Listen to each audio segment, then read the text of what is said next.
नमस्कार बंधुरा home cook गौतमीर आरेकटी भिडियोते आपनादेर सकलके स्वागत जानाई। आज आबार आरेकटा नतून रेसिपि निये चले एसेछि। आमार आजकेर रेसिपि निरामिष लाउ घन्ट। चलुन आर देरी ना करे रेसिपिटा शुरू करी। प्रथमे आमि एखाने कड़ाई गरम करे निये ताते दिये दिচ্ছি 2 চামচ সরষের তেল।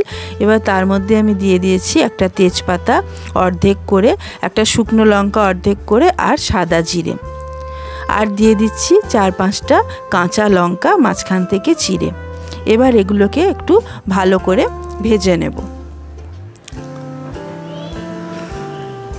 এবার আমি মুগের ডাল দিয়ে দিচ্ছি। এখানে আমার একটা মাঝারি সাইজের লাউ রয়েছে, আমি সেই পরিমাণে এই পরিমাণ মুগের ডালটা দিলাম।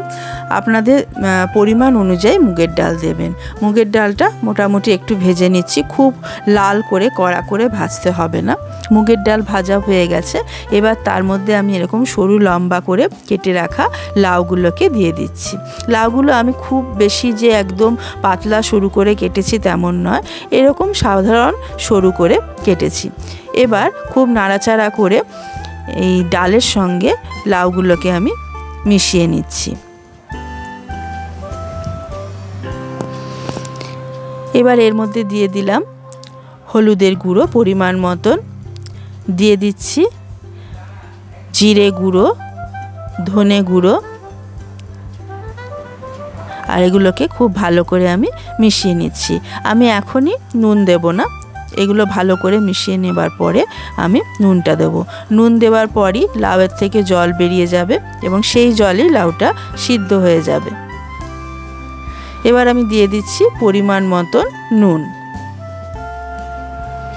নুন দেওয়ার পর খুব ভালো করে আমি নাড়াচাড়া করে নিচ্ছি। আমি বাইরে থেকে কোনো জল অ্যাড করব না। যে নুন দেওয়ার পর লাউ থেকে যে জলটা বেরোবে সেই জলেই ডাল এবং লাউ খুব সুন্দর করে রান্না হয়ে যাবে। এবার আমি ঢাকা দিয়ে রেখে দিচ্ছি 7-8 মিনিটের জন্য। এবার 7-8 মিনিট হয়ে গেছে, ঢাকাটা খুলে নিলাম। এবার দেখে নিচ্ছি লাউ কতটা রান্না হয়েছে। দেখুন লাউটা একদম সুন্দর সিদ্ধ হয়ে গেছে। আমি এটাকে আর একটু ভালো করে নাড়াচাড়া করে নিচ্ছি।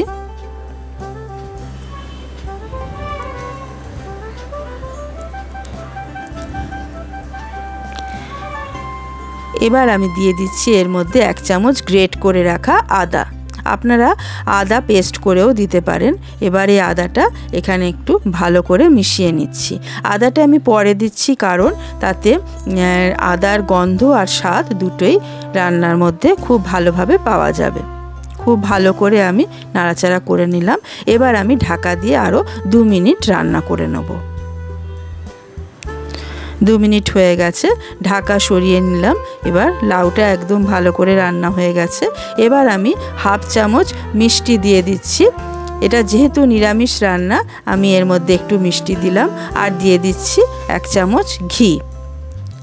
এবার ঘি আর এই চিনি দিয়ে খুব ভালো করে নাড়াচাড়া করে মিশিয়ে নিতে হবে। অপূর্ব সুন্দর খেতে লাগে এই সাধারণ নিরামিষ লাউ ঘন্ট। গরম ভাতের সাথে এরকম একবার রান্না করে দেখবেন, ভীষণ ভালো লাগবে। খুব ভালো করে ঘিটা মিশিয়ে নিলাম। এবার আমি ঢাকা দিয়ে 1 মিনিট মতন রান্না করে নেব। আমার রান্না একদম কমপ্লিট হয়ে গেছে। আমার নিরামিষ লাউ ঘন্ট একদম তৈরি। এবার গরম গরম ভাতের সাথে সার্ভ করে দেবো। আমার রেসিপিটা যদি আপনাদের ভালো লেগে থাকে তাহলে আমার ভিডিওতে প্লিজ একটা লাইক করে দেবেন, আর এরকম রান্নার রেসিপি পাওয়ার জন্য আমার চ্যানেলটাকে অবশ্যই সাবস্ক্রাইব করে নেবেন।